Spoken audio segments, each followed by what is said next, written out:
매일 성경 묵상을 돕는 해설 가이드입니다. 안녕하세요. 묵상 코치입니다.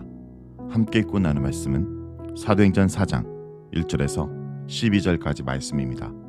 솔로몬의 행각에서 복음을 전한 베드로와 요한은 유대 지도자들에게 구속됩니다. 이튿날 산헤드린 공회가 소집되고 두 제자는 공회원 앞에 서서 그들의 신문을 받게 됩니다. 그러나 베드로는 성령이 충만하여 공회원들 앞에서 조금도 주눅들지 않고 나사렛 예수 그리스도 외에 천하에서 구원받을 만한 다른 이름을 주신 이 없다며 복음을 선포합니다. 1절에서 4절을 보겠습니다. 1절에서 4절은 베드로와 요한이 구속되는 내용입니다. 1절은 그들이 백성에게 말할 때라고 시작합니다. 여기서 그들은 베드로와 요한을 가리킵니다. 개역개정은 이해를 돕기 위해 사도들이라고 번역합니다. 이러한 이야기의 전개는 앞단락에서 소개된 베드로의 설교와 이어지는 구속 이야기를 자연스럽게 연결해주는 역할을 합니다. 동시에 누가복음과 사도행전에서 앞단락 이야기의 흐름을 중단하고 독자의 관심을 새롭게 환기하며 이어지는 이야기의 긴장감과 중요성을 고조하는 장치이기도 합니다. 2절에 싫어하여 라고 번역된 단어는 불쾌해하다, 화가 나다 등의 의미가 있습니다. 제사장들과 사두개인들이 이렇게 불쾌감을 드러내게 된 데에는 두 가지 이유가 있었습니다. 첫째, 백성을 가르칠 공식적인 자격이 없는 사도들이 백성을 가르치는 행위는 종교 지도자들의 건의에 대한 도전으로 여겼습니다. 둘째, 사도들이 예수 안에 죽은 자의 부활이 있다라고 가르쳤습니다. 매우 함축적으로 기록된 이 말은 사도들이 사도개인들이 부인하는 일반 부활에 대한 가르침을 반박하고 오히려 예수의 부활을 가르쳤다는 의미입니다. 사도개인들은 두 사도를 이튿날까지 유치장에 가두었습니다. 성전 당국자들은 위법 행위가 성전 영내에서 이루어진 경우에 한해서 재량권을 행사해 처벌할 수 있었습니다. 다만 사형 집행권은 성전의 신성함을 무너뜨린 경우를 제외하고는 온전히 로마 총독부의 소관이었습니다.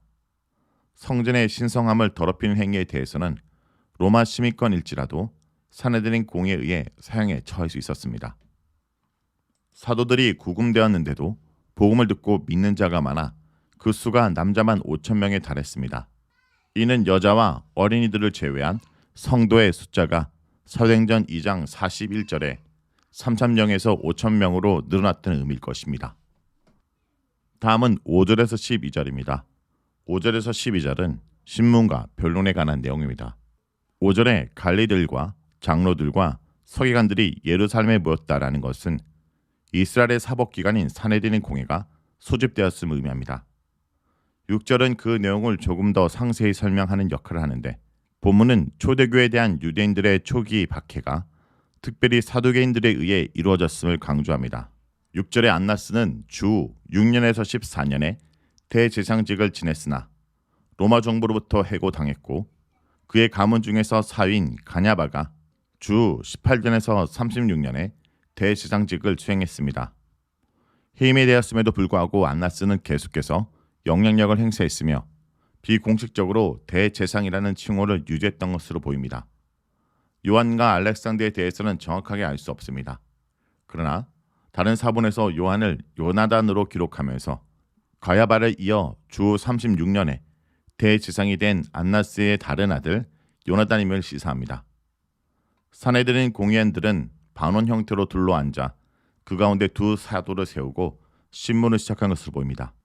치유를 받은 자도 그 자리에 앉아 있었겠지만 본문은 그도 함께 구금되었거나 증인으로 출석되었는지 대해 언급하진 않습니다. 너희가 무슨 건세로 누구의 이름으로 이 일을 행하였느냐라는 산헤드린 공회의 질문은 어순에 따라 읽으면 인칭 대명사가 문미에 있음을 알 수 있습니다. 즉 무슨 건세로 혹은 누구의 이름으로 이 일을 하였느냐 너희가 라는 어순이 됩니다.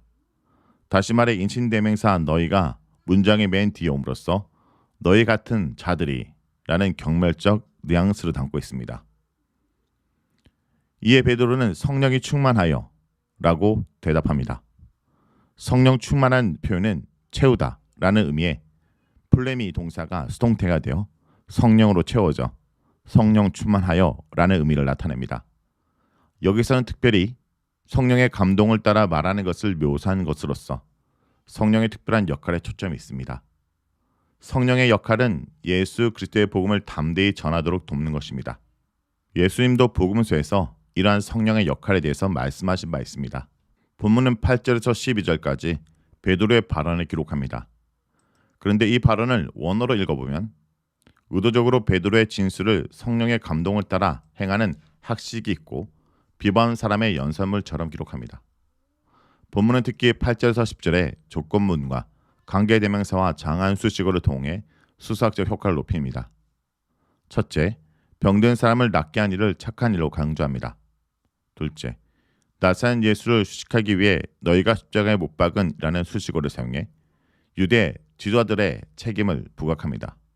셋째, 하나님이 죽은 자 가운데서 살리신 이라는 수식어를 통해 종교 지도자들의 행위와 하나님의 행위를 대조합니다.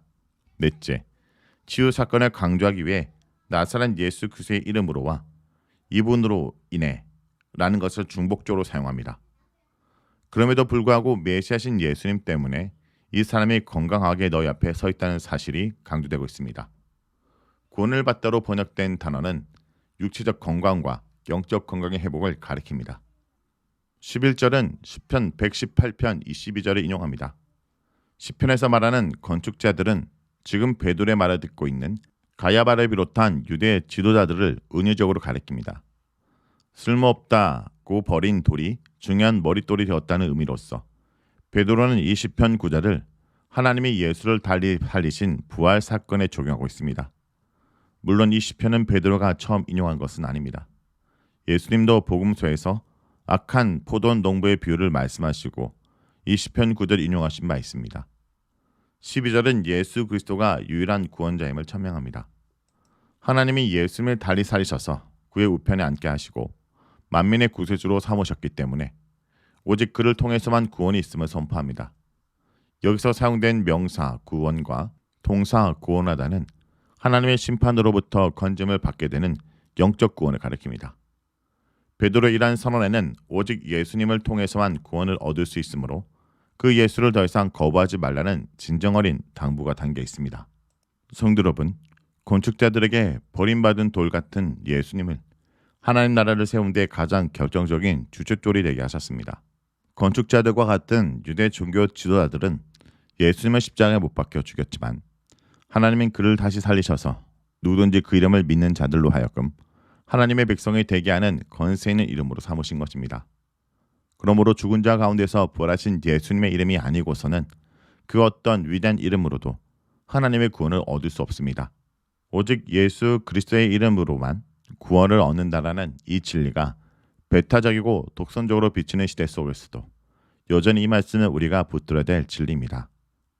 하나님은 유일한 구원의 원천인 예수님 이름에는 어떤 이름도 우리에게 주지 않았음을 잊지 말아야 될 것입니다. 말씀으로 기도하겠습니다. 주님, 오늘도 예수 그리스도 그 한 분만 붙들기 원합니다. 믿지 않는 세상 가운데 또 믿는 자를 핍박하며 조롱하는 세상 가운데도 예수 그리스도를 믿고 그 이름을 붙들고 나아감으로 그 이름의 능력이 오늘도 우리 삶 가운데 나타나도록 역사하여 주시옵소서. 예수의 이름으로 기도합니다. 아멘.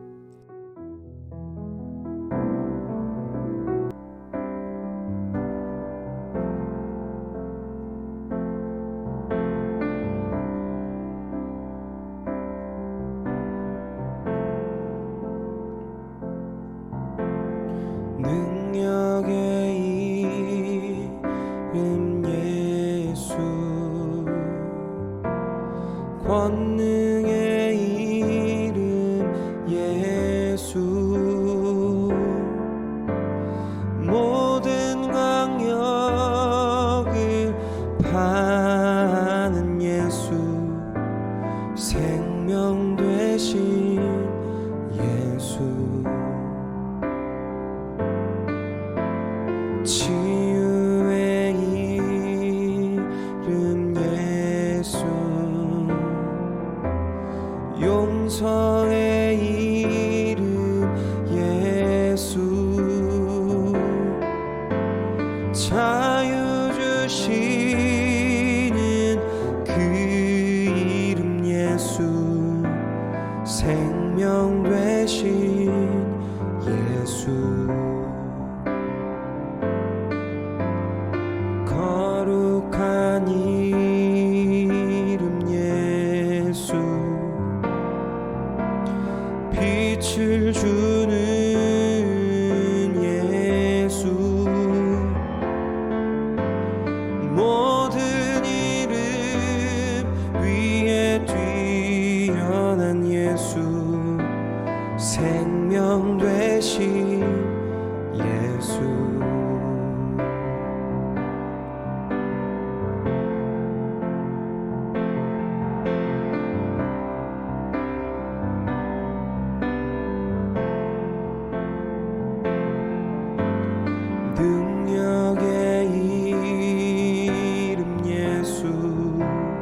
뛰어난 예수, 생명 되신 예수.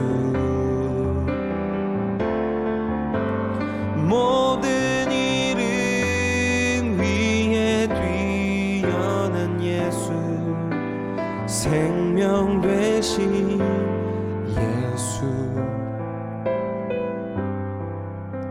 생명 되신 예수. 생명 되신